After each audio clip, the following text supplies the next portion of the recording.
Before we had the matching and the blessing in our church, there was a lot of, it was a Unification Church, so it was Reverend Moon. So there was a lot of people being kidnapped and put through deprogramming because they considered our church a cult. They considered anybody in there had to be brainwashed to be in there. And I'm here to tell you that is not true. And before the matching, I was in there for about 3 years, and then and my parents had heard some of the teaching and everything. They were a little upset that I had just dropped everything, left my job of 8 years. I just moved in with another friend of mine in an apartment. I just left everything for her, all my furniture, all my stuff, and I moved in and became a full-time missionary in the Unification Church.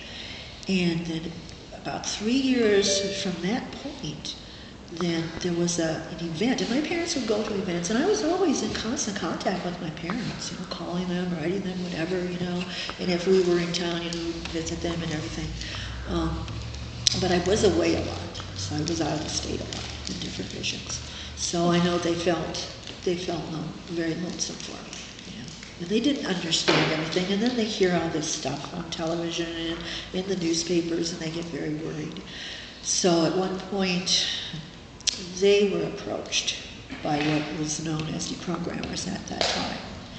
They were approached and guilted into deceiving me in some way, getting me out of the mission I was in New York into Minnesota, back to Minnesota, by my mom telling me that she had a very serious operation and she had to go through and she'd like me to be home. So I said, yeah, come on. Yeah. So this is something that's really, really painful, and I just came across some letters that I wrote to my family and that I wrote to them, and that they wrote to me. But it really was something to see how people are misled, and then how they are made to feel guilty if they don't get their adult child out of any religion. And it wasn't just Unification Church, and it wasn't just New Age or those kinds of groups that were starting up at that time. They kidnapped Catholics. They kidnapped Jewish people. They put them through rigorous, what they call deprogramming, which was actually not deprogramming because we weren't programmed. We had a religious conversion experience, and that brought us closer to God and to Jesus, and it was beautiful. So there was a lot there that was a lot of suffering, and it really was, I think, a test of faith for me as well. Because sometimes you feel like, why go back? But when they got me to this one house, it was, my parents said, we're going to go over and see your brother's new house in Minneapolis. And we lived in St. Paul, so Twin Cities in Minnesota. And I said, yeah, okay. She said, yeah, down in the basement, he's got one of those player pianos, everything to get me interested. And he lives with all his friends. So I was expecting to see, a lot of people there. So we got in there, we went downstairs, and then that is when my brother went over and started playing a little bit, but he was like really, really nervous, My mom and dad were there, and then all of a sudden, I noticed other people coming down, and they were just all gathering around, and then something kind of made me feel very leery about this. And I tried to leave, and they said, nope, you're going to sit down. And then immediately my brother and my mom and my dad went upstairs, and they locked the door up there. So I didn't know whose house I was in. I didn't know these people that were around me, but I was left down there for 3 days and 3 nights to go through a very rigorous deprogramming method that is more like what, if you want to talk about brainwashing, it's Chinese method of brainwashing is very, very similar to this. They threatened me with this person who was, I think his name was Ted Patrick. He was the one who was the main person, and when they first started these things, kidnapping and deprogramming people out of religious groups, they were just a bunch of thugs themselves. They were criminals. So there wasn't anything that they wouldn't do. But they were trying to tone down their methods of just going out and snatching people off the street and throwing them in vans and taking them across state lines and stuff like that. But they brought in this one, and this Ted Patrick was a black man, and they brought down this black man. He wasn't Ted Patrick, and I didn't know. And they would say to me like, "Oh, this is Ted Patrick, and if you don't do what we tell you, we're gonna leave you with him." So it was amazing. I was left down there in the basement, and the whole time they had to just keep going over things with me, like, "Oh, they do this, oh, they do that." Everything was negative against the church. Negative, "Oh yeah, this and this and this." They would tell me one thing. I joined on the East Coast, and a lot of people joined on the West Coast of California. They would tell me one thing, that, on the West Coast they're doing this, this, this, and this. I wish I could have, some examples to share with you and everything. And then the person that they kidnapped and was going through deprogramming the same time I was in another house, they were telling him things that the church would do on the East Coast. Everything was a lie. And when we finally got together, we shared. And we said, "Oh, they lied about this." And yes, they lied about that. So this was their whole technique. And they didn't care, what you did with your life. They didn't care if after they got you deprogrammed, quote, if you went out and shacked up with somebody, if you went out and did drugs, as long as you were doing it with your free will. Okay, so they didn't consider that you were doing this kind of life of faith with your own free will, even as a person who is 25, almost 30 years old. So that's what I went through a little bit in there. And my parents, they went through hell. But these deprogrammers do not care. They will put them through hell. While I was down there with them, just all the time on me until like about midnight, and then I would just collapse, and fall asleep for a while. And while I slept, they had some men upstairs guarding the door and everything. And they covered the windows in the basement so you couldn't tell, time, passage of time. And there was a bathroom in the basement, but if I wanted to go into the bathroom, one of the girls had to come with me. And I'm saying to myself, okay, these are crazy people. They think that I was in a church that they did this kind of stuff. They're doing this stuff to me now. All the things, it was so hypocritical.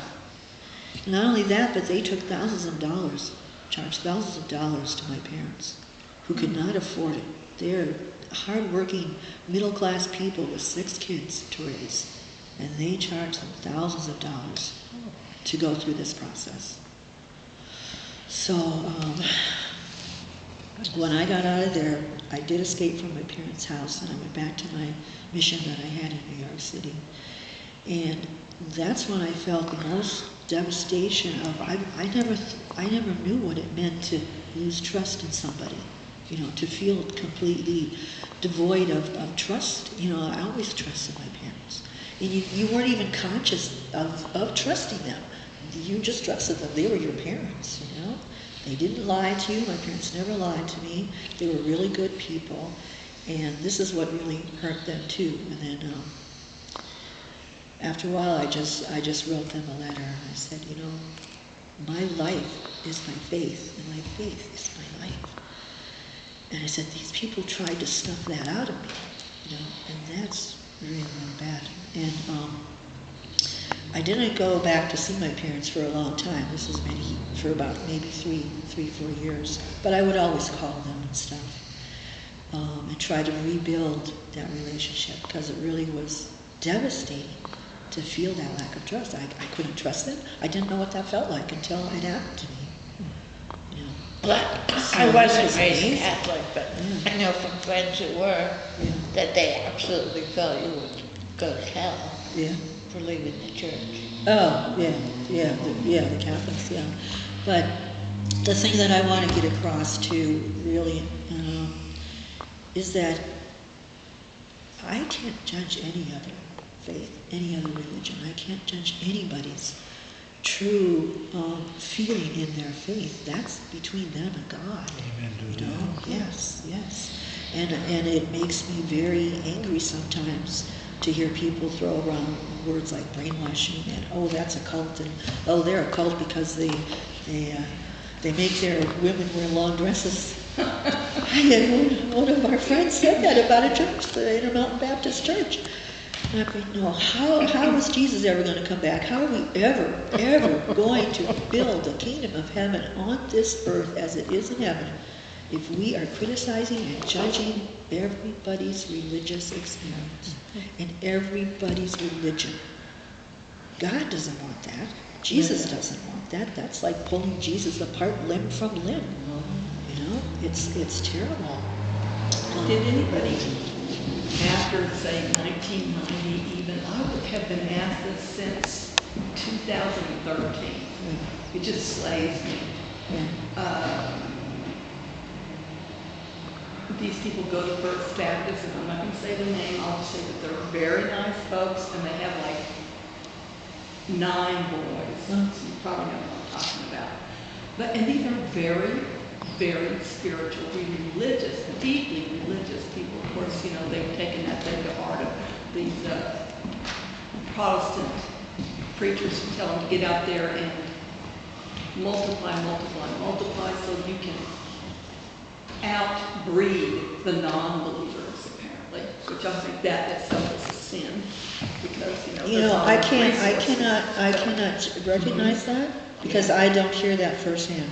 So to me, this is just rumor, and this is what I'm very upset about. Right. But okay. Anyway, one of these children actually asked me, yeah. I was talking about, he was sharing with me about being in New Orleans with some group, and I said, oh, I was there when I was a child, and I said, but we went to the zoo, and the only other thing we did was my mother went to a whole bunch of different Catholic churches, because they're just beautiful there, these beautiful churches. He goes, oh, you're Catholic? And I said, well, I was raised a Catholic. And he goes, well, are Catholics Christian? I said, we were the first. I have heard that too, yeah. It just makes me crazy. And that is why it's really heartbreaking. Mm-hmm. When I went back to my mission in New York, I also went up to, I worked on one of the newspapers that our founder established in New York. And then after that, I went back up to our seminary in upstate New York. That was more peaceful for me. And so I was up there, and I was on a television program, and that got videotaped and everything, and then I sent it to my parents, and I sent them a letter saying, I just want to share this with you because I just want you to know what that was like for me, and not to make you feel bad, but this is your story too, because of all the suffering that you went through at the hands of these deprogrammers. And when my father wrote me a letter back, he said, I couldn't believe now when I think about it, you know, how bad that was for you. And he said, these people really were evil people. We're so sorry. He says, your mother and I never, ever lied to you. And we had to deceive you like that and put you in that kind of situation. And they didn't understand. In fact, it was so bad that, you know, I was always going through epilepsy as a child. So I tried to get out of there like immediately. So even before my mom and dad went upstairs that first night, I pulled my mom aside. I said, Mom, I'm feeling really sick. I think I'm going to have a seizure. Can you get me out of here? Get me to the hospital. She put her arms around me and she said, you're not going anywhere because one of the women here is a nurse. So if you have a seizure, they will take care of you. I went, oh my God, this is not my mother talking. This is not her heart. But they were so scared. They were so scared. While I was going through all that stuff that they were telling me about my church, and part of it, they would tell me, oh yeah, this happens, and they don't let you do this, they don't let you do that. Well, I had been in the seminary, in the office, working in the office, and my friend and I, we would go, when we didn't have to be on the switchboard, we'd be back in the other little room behind the office in the seminary, eating candy and reading romance novels and stuff. And we'd hop on the bus and go into into the next town. This is just a little small town. We go into the next town, we go to the ice cream parlor. You know, we just, you know, but they will make you believe, and they will threaten your parents, and they will make your parents of adult children, believe that they are the dust of the dust if they don't get you out of this. Yeah. So, my dad at one point, he said, he received a letter, and he was talking about different things, and then he said, we have anguished over this for 5 years now, and listening to your voice on the tape made me realize even more. Subjecting you to the likes of Kathy and having to live in her house for several weeks is probably the most satanic experience you have ever had to go through. There is no way Mother and I would make you go through something like that again. If we haven't told you before, we are sorry. Let me assure you that we are. We only pray that someday you will forgive us. So when my parents went through so much, not just financially, but so much. But and then when I just want to finish this because it's something that otherwise I'll lose my train of thought. But I did send them the tape of the radio program that I did with one of the older ladies at our church, and then it was shortly after that, then actually in between that time, then we had gone to the matching ceremony in New York City. So I was matched to Alex, so we were engaged, and that engagement was a period of time for 3 years. Because I didn't know this person. I don't think I ever saw who you were. But no, that's not even funny to me. I know. Sorry. That's not funny to me. There's so much more that I can't even remember to share, or even try to share. But I just really want to share what God wants me to share, kind of like that. And so anyway, we were matched, and then by the time we had the blessing in New York City at Madison Square Garden, my parents, because of this letter from my father and other things, and we really got very deep communication. They flew out from Minnesota. They stayed for 5 days in New York City. They were invited into Madison Square Garden there. And they took a whole bunch of pictures of the big blessing in Madison Square Garden. And then we spent the rest of the time that they were here, we stayed in New York City with them. And just had a wonderful experience with my parents. And then that really cemented everything back. I could feel that bond again. I could feel the trust again. But it was... Because at the same time that I was going through that stuff down in the basement and going to get out, I could hear them upstairs listening to tapes. They were being brainwashed. This. If I ever think of what actually was being said to them, I'll let you know. But anyway, that's part of my journey of faith, And I've had so many deep experiences in the church at the time that I was a missionary in Unification Church. And sometime maybe over the course of, just everybody sharing again, I can just share some more things like that. So. Amazing. What do your folks think about Bilbo Baggins here? They really loved him, yes. What's not to love? He sings too. Yeah. Do you cook? Well, there you go. He cooks too, yeah. He's great. We got 2 beautiful daughters. Yeah. Yeah. Thank you.